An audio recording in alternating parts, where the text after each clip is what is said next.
श्राप देती हूँ मैं तुझे, जैसे मेरा पुत्र अभागा था तेरी संतान भी अभागी होगी। जिस प्रकार मेरे पुत्र का जीवन तूने जीना है ना, उसी प्रकार तेरी संतान का जीवन भी अकाल मृत्यु का शिकार हो जाएगा।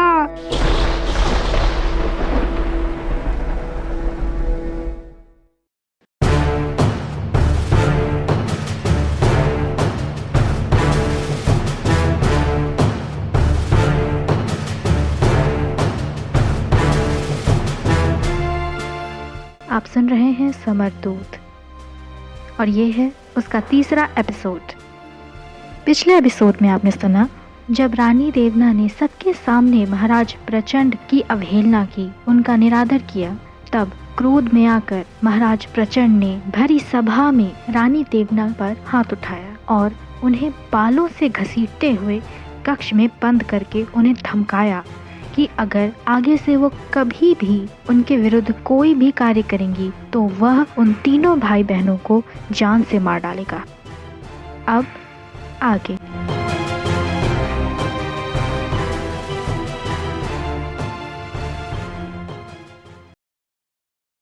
उस दिन के बाद से रानी देवना का खुला विरोध शांत हो गया। दर्शन महाराज के सुर से सुर मिलाने लगा था। वह धीरे धीरे प्रचंड की ओर झुकने लगा था। उसकी हाँ को हाँ कहता, ना को ना कहता। एक राज्य के महाराज को जितना सम्मान मिलना चाहिए उससे कई अधिक आदर का पात्र बनाता।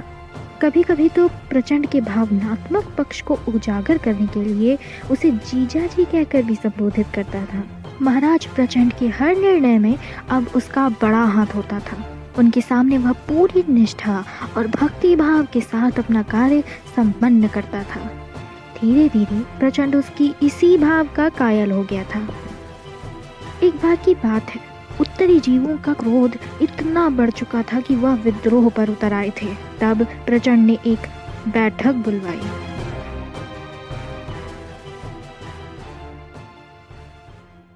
इन मूर्ख जीवों को शांत कराया जाए भी तो कैसे, इनसे तो बात करना भी कठिन है। महाराज, अगर आज्ञा हो तो मैं कुछ सुझाव देना चाहूंगा। अवश्य। देखिए महाराज, वह विद्रोह कर रहे हैं क्योंकि आप उनके महाराज हैं और वह आपकी प्रजा।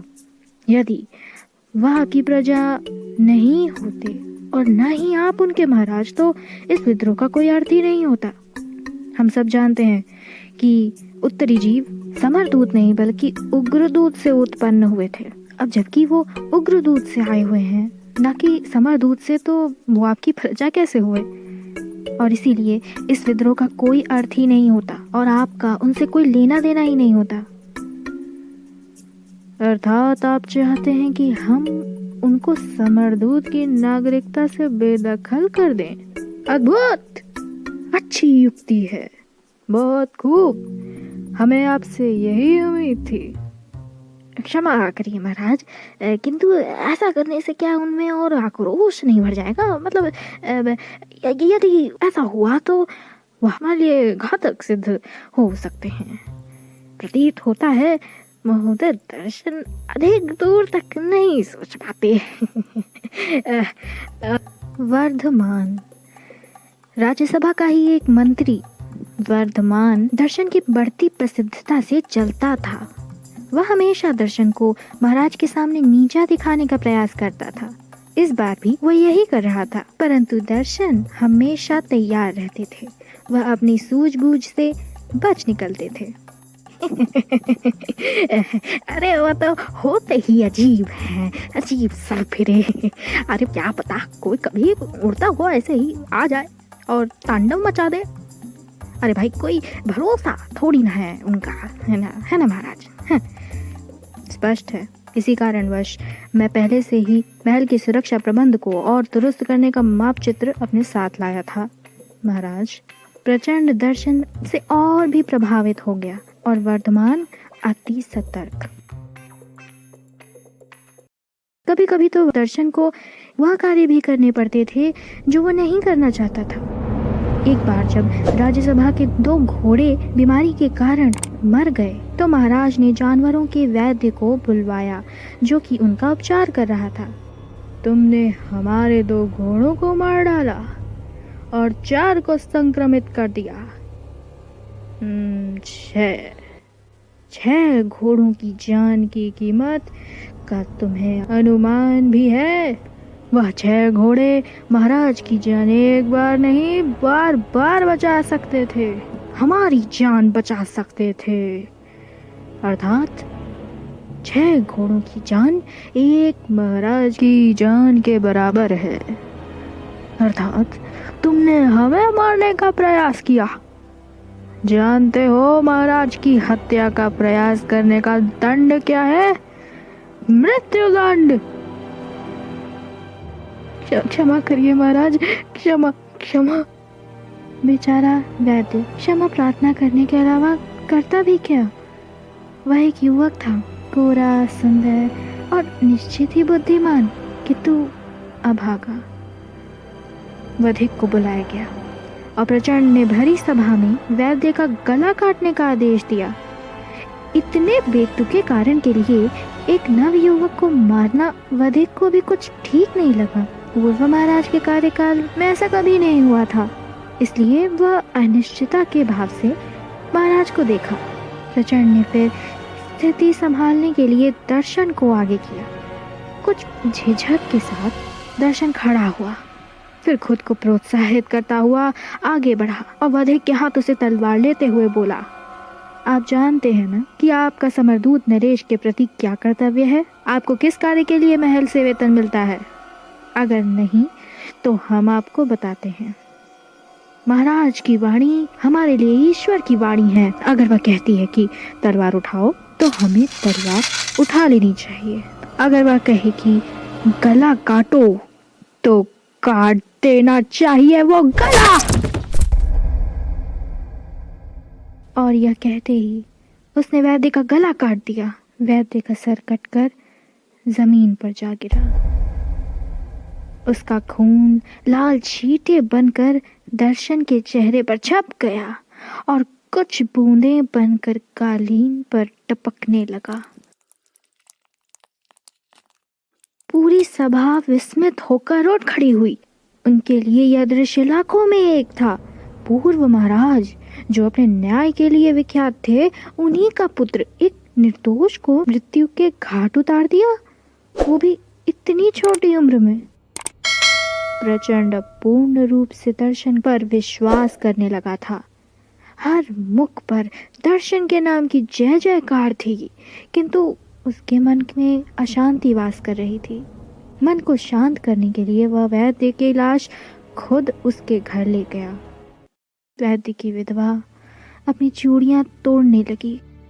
बहन सर पकड़ कर खड़ी थी और माँ छाती पीट पीट कर रोने लगी। उसका 11 महीने का पुत्र था जो इतना शोर सुनकर रोने लगा। उसके घर का बुरा हाल था। पूरे परिवार में केवल वही एक पुरुष था और कमाने वाला भी। वह सब उजड़ चुके थे। दर्शन उनका दोषी था। इसी कारणवश वह पूरी ईमानदारी के साथ अपना अपराध स्वीकार किया। वह क्षमा याचना भी की। वैद्य की माँ आगे आई और उस पर चिल्लाई, तो तू है वह काल जिसके कारण मेरा पुत्र की हालत हुई है? मिल गई शांति तुझे, पड़ गई कलेजे को ठंडक, मेरे मासूम पुत्र का रक्त बहाकर। अरे वह तो दूसरों का भला करने निकला था, उनका जो खुद की भी पीड़ा नहीं व्यक्त कर सकते, पर तुमने उसे खुद का भला करने लायक नहीं छोड़ा। तुम और तुम्हारा वह कपटी राजा अपना शक्ति प्रदर्शन करने के लिए मासूमों के साथ अन्याय करता है। अरे नरक में सड़ोगे तुम सब। तुमने मेरे पुत्र को मारा है। इस घोर अपराध के लिए तुम क्षमा मांगते हो? हाँ? अरे तू तो दंड देने लायक भी नहीं है। श्राप देती हूँ मैं तुझे, जैसे मेरा पुत्र अभागा था तेरी संतान भी अभागी होगी। जिस प्रकार मेरे पुत्र का जीवन तूने जीना है ना, उसी प्रकार तेरी संतान का जीवन भी अकाल मृत्यु का शिकार हो जाएगा।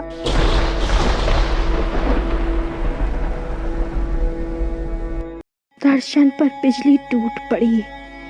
एक तो पहले से ही वह अपने अपराध के बोझ को नहीं संभाल पा रहा था, और अब इस श्राप ने तो उसे झकझोर कर रख दिया था। इसी ऊहापोह में दर्शन भारी मन के साथ देवना के पास पहुंचा और उसकी गोद में सर रखकर रोने लगा। दीदी, मैं बहुत बुरा हूँ, मैं राक्षस हूँ, हत्यारा हूँ। मैंने घोर पाप किया है, अत्यंत गलत किया है मैंने दीदी। रोते रोते उसने पूरी घटना का वर्णन किया। दर्शन पूरी तरह टूट चुका था। उसका मन साफ था, मासूम था, किसी भी तरह के छल कपट या अपवित्रता से वैराग्य था। दर्शन मात्र 11 वर्ष का बच्चा ही तो था, जिसे दुर्भाग्य ने कुछ ऐसी परिस्थितियों में डाल दिया था जिनमें से निकलना एक प्रौढ़ व्यक्ति के लिए भी कठिन होता। देवना ने उसके विचलित मन को स्थिर करने के लिए उसे समझाया और उसे चुप कराकर दृढ़ता से आगे बढ़ने के लिए प्रोत्साहित किया। अपनी बड़ी बहन की बात मानकर दर्शन ने अपना मन कठोर किया और आगे बढ़े, और इस बार और भी साहस और दृढ़ता के साथ। 4 महीने देखते देखते ही बीत गए। रानी देवना के शांत होते ही आलोचनाएं भी शांत हो गईं। अब तो प्रचंड का ध्यान भी इन तीनों क्रांतिकारियों से हटकर खुद पर आ चुका था, परंतु सब में से केवल एक महारानी शिखा ही थी जिनका पूरा ध्यान देवना पर से हटा नहीं था। आखिर सौतन जो ठहरी। एक सुबह रानी देवना पहाड़ियों पर स्थित देवी वैशालिका के मंदिर से पूजा करके वापस आ रही थीं। मार्ग में ही महारानी शिखा के साक्षात हो गए। वह देवी के दर्शन हेतु पहाड़ियों की तरफ जा रही थीं। रानी देवना को देखते ही वह अपनी घृणता व्यक्त करते हुए बोली, सुबह सुबह किसका चेहरा देख लिया, दर्शन का आनंद ही नष्ट कर दिया। लगता है पुनः स्नान करना पड़ेगा। इतने कच्चे मन के साथ देवी की पूजा करेंगी तो उसका लाभ कैसे उठा पाएंगी महारानी साहिबा? खुद के भांति समझ रखा है तुमने, जो अपने मान सम्मान नष्ट करवाने के पश्चात बड़ी बेशर्मी के साथ उसी ध्वंसक के घर में रहे और संपत्ति का लाभ भी उठाया। रानी देवना ने अपने मुख पर एक भी शिकन नहीं आने दी। जैसे पहले मुस्कुरा रही थी वैसे ही मुस्कुराते हुए उन्होंने जवाब दिया, महारानी साहिबा, अपने ही पति के घर में रहने में कैसी शर्म। और फिर रही बात उस दिन की, तो हमें तो आप पर तरस आता है। हम पर? अरे दीदी, पति अपनी पहली पत्नी को छोड़कर दूसरी पत्नी के निकट आए, हमें तो कहते हुए भी लज्जा आती है। प्रतीत होता है आपसे अधिक उन्हें हमारी उम्र लुभाती है। बस इतना कहते ही महारानी शिखा जल भुनकर राख हो गई और रानी देवना सर उठाकर चेहरे पर एक चालाकी से भरी मुस्कान सजाए चलती चली गई।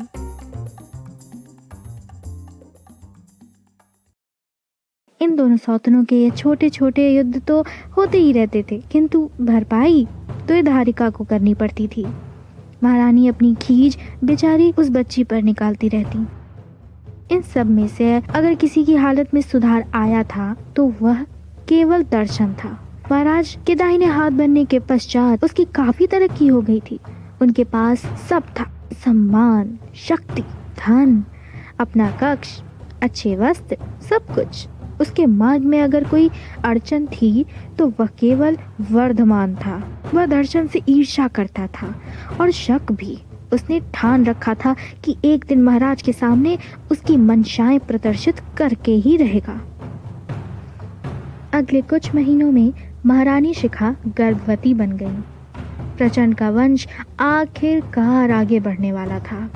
इतने वर्षों में कई विशेषज्ञों से उपचार करवाने के पश्चात यह शुभ समाचार प्राप्त हुआ था इस बार गलतियों की कोई संभावना प्रचंड को स्वीकार नहीं थी। इसीलिए उसने राज्य के उच्चतम चिकित्सक महारानी के लिए बुलवाए थे। सब कुछ ठीक चल रहा था, परंतु जीवन के कुछ नियम हैं, जिनमें से सबसे महत्वपूर्ण है बदलाव। रानी देवना की योजना अबोध्य थी, परंतु आवश्यक नहीं कि जीवन को जो भी दिशा निर्देश दिए जाएं, जीवन उसी को माने। जीवन की तो अपनी ही योजनाएं होती हैं, और ऐसी ही एक खास योजना बनकर राजकुमार श्रवण पधारे, जो इन सब के जीवन में बदलाव लाने वाले थे।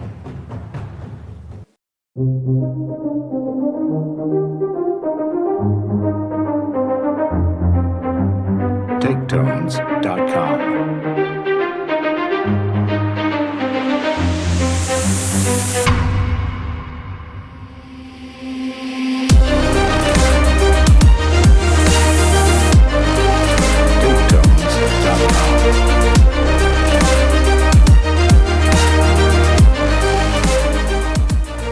राजकुमार श्रवण महाराज प्रचंड के छोटे भाई थे। वह 16 बरस के थे। प्रचंड जितना क्रूर, धूर्त, निर्दयी और लालची था, श्रवण उतने ही दयावान, मधुर, विनम्र और सज्जन थे। वह अपनी पढ़ाई पूरी करके गुरुकुल से वापस लौटे थे। वह अपनी भाभी माँ के प्रिय थे और भाई की भुजाओं के बल थे और लड़कियों की दिल की धड़कन थे। अभी तक तो सभी ने उनकी सुंदरता, मनोहरता और तीव्रता के विषय में केवल सुना था, परंतु अब वह देखने वाले भी थे। इसीलिए पूरा राज्य, प्रजा का हर एक व्यक्ति उनका स्वागत करने वहां पहुंचा था। साथ ही महल के सभी विख्यात व्यक्ति भी वहां पे उपस्थित थे। महाराजा, महारानी, रानी, प्रधानमंत्री, मंत्री, सभी। राजकुमार घोड़े पर सवार थे। शहनाइयाँ, ढोलक व नगाड़ों की धुन और लड़कियों की किलकारियाँ उनका आवभगत कर रही थीं।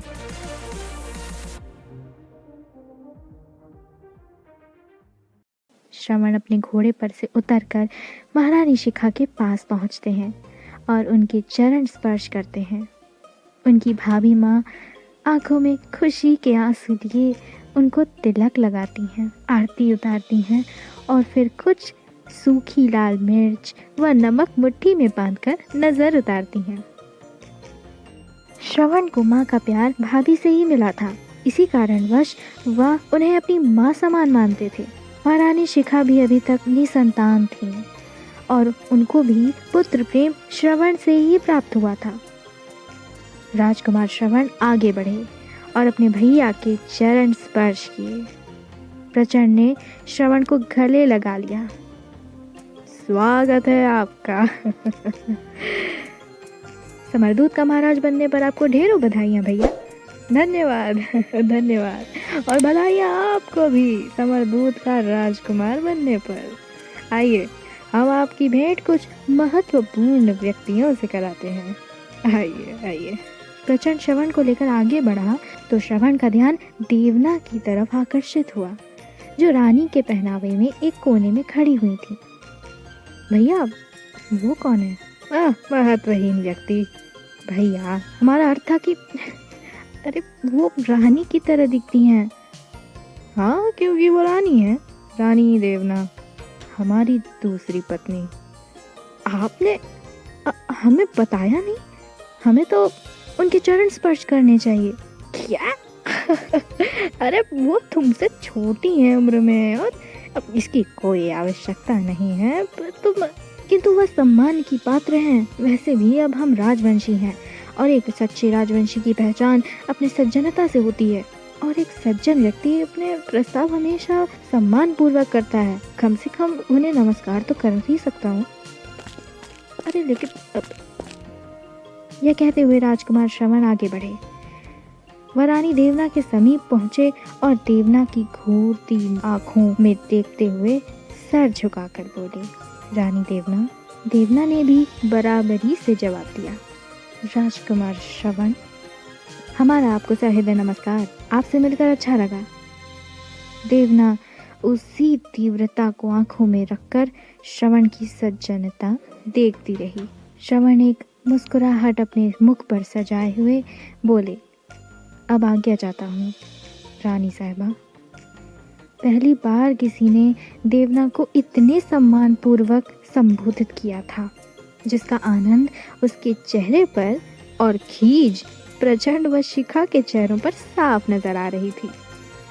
बहरहाल प्रचंड ने सब नजरअंदाज करके श्रवण को बाकी सभी से मिलवाया।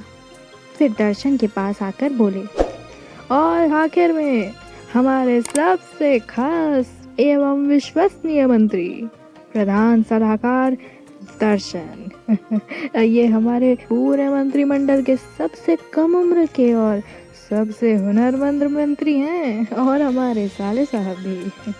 आपका स्वागत है राजकुमार। हमने पहली बार भाई के मुंह से किसी के लिए इतना प्रशंसा सुनी है। अर्थात अवश्य ही आप विशिष्ट पुरुष होंगे। आपसे मिलकर अति प्रसन्नता हुई दर्शन। यह कहते हुए उन्होंने दर्शन को गले से लगा लिया। ऐसा प्रतीत हुआ जैसे एक बड़े भाई ने छोटे भाई को गले लगाया हो। उस दृश्य ने सभी को आकर्षित किया और युवतियों को भी बोध हो गया कि राजकुमार की सुंदरता को अगर कोई टक्कर दे सकता है तो वह केवल पूर्व राजकुमार ही हैं। राज्य की सभी युवतियां अपने अपने हाथ हवा में उठाकर हिलाने लगी ताकि दोनों युवकों में से कोई तो उनकी ओर देख ले। सौभाग्यवश श्रवण का ध्यान उस सुंदर समूह पर गया और उन्होंने दर्शन को भी ध्यान दिलवाया। दर्शन ने भी अपने हाथ को उठाया और उन्हें हंसकर संबोधित किया। यह देखते ही एक युवती इतनी प्रसन्न हुई कि वो बेहोश ही हो गई। दर्शन यह देखकर आश्चर्यचकित हो गए और थोड़े हैरान भी। प्रतीत होता है इन किशोरियों को एक नया सपनों का राजकुमार मिल गया है। अब ऐसे दृश्यों को देखने की आदत डालनी पड़ेगी, है ना दर्शन? श्रवण बोले। दोनों एक साथ हंसे और महल में प्रवेश किए।